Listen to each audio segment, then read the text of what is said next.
ओम नमः शिवाय। आज मैं अपना यह वीडियो मेरे खास चाहने वालों के द्वारा पूछे गए सवालों पर बनाने जा रही हूँ, क्योंकि मेरे पास मेरे व्यूवर्स के मैसेजेज आए हैं कि चंद्रमा पर जो वीडियो मैंने बनाया था, तो चंद्रमा के उपाय से संबंधित क्या उपाय पूर्णिमा का व्रत भी रखा जाता है, और अगर पूर्णिमा का व्रत रखा जाता है तो उस दिन क्या खाना चाहिए, क्या नहीं खाना चाहिए, इस बारे में संपूर्ण जानकारी देने की रिक्वेस्ट की गई थी। तो आज मैं अपने उन्हीं व्यूवर्स के सवालों के जवाब में यह वीडियो लेकर आप लोगों के लिए आई हूँ। जो लोग मेरे चैनल पर पहली बार जुड़े हैं वो लोग कृपया करके मेरे चैनल को पहले सब्सक्राइब कर दीजिए, बेल आइकन पर क्लिक कर दीजिएगा, जिससे मेरी आने वाली वीडियो का नोटिफिकेशन भी आप लोगों को जल्द से जल्द प्राप्त हो सके। तो आज मैं जिस विषय पर चर्चा करने जा रही हूँ वह है चंद्रमा। जी हाँ, चंद्रमा जो होता है ज्योतिष में मन का कारक माना जाता है, माता का कारक होता है, आपके इमोशंस, आपकी फीलिंग्स, आपकी भावनाओं का कारक माना जाता है। चंद्रमा को नींद से भी जोड़कर देखा जाता है। चंद्रमा से आपके स्मरण शक्ति और मन की स्थिति का पता चलता है।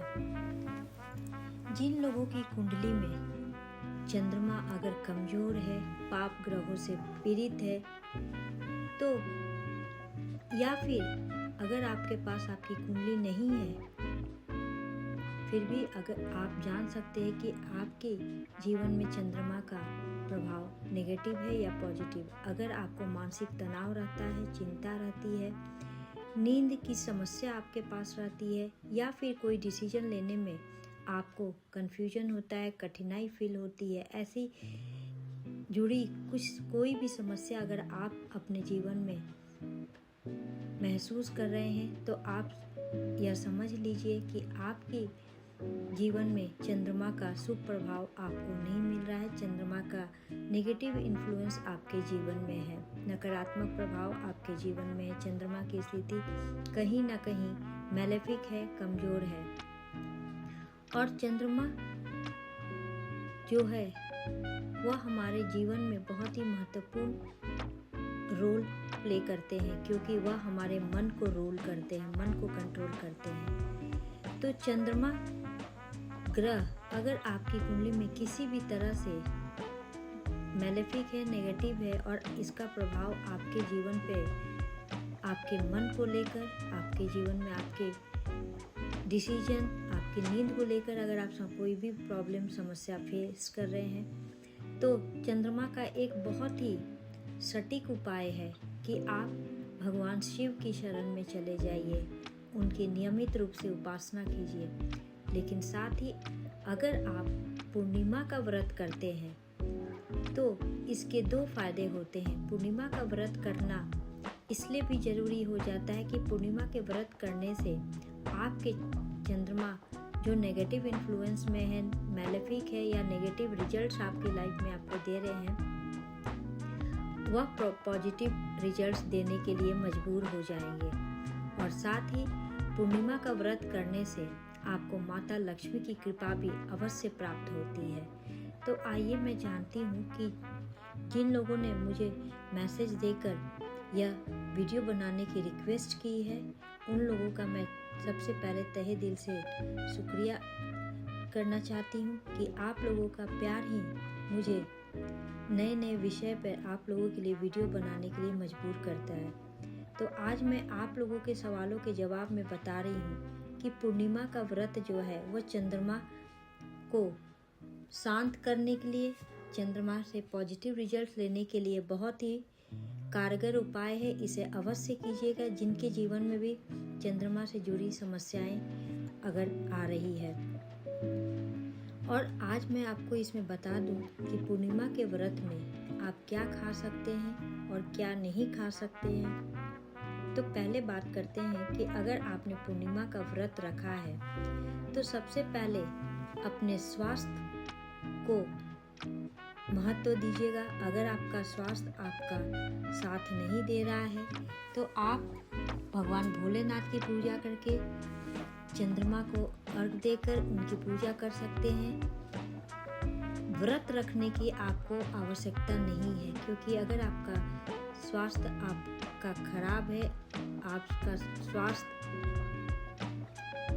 आपका साथ नहीं दे रहा है, तो यह कभी मत कीजिएगा कि आप चंद्रमा को मजबूत करने के लिए आपको व्रत रखना ही अत्यंत आवश्यक होगा। आप चंद्रमा की पूजा मन से कभी कर सकते हैं, मानसिक पूजा भी अवश्य होती है और वह भी इसी पूजा की तरह फलदायी होती है। इसलिए इस बात की चिंता नहीं करें। अगर आपका स्वास्थ्य साथ नहीं दे रहा तो आप खाते हुए भी आप चंद्रमा की पूजा कर सकते हैं, चंद्रमा का शुभ फल प्राप्त कर सकते हैं। बस सावधानी इस बात की रखनी है कि आपको तामसिक भोजन से इस दिन परहेज करना है और अगर हो सके तो आप लहसुन प्याज का भी प्रयोग इस दिन ना करें।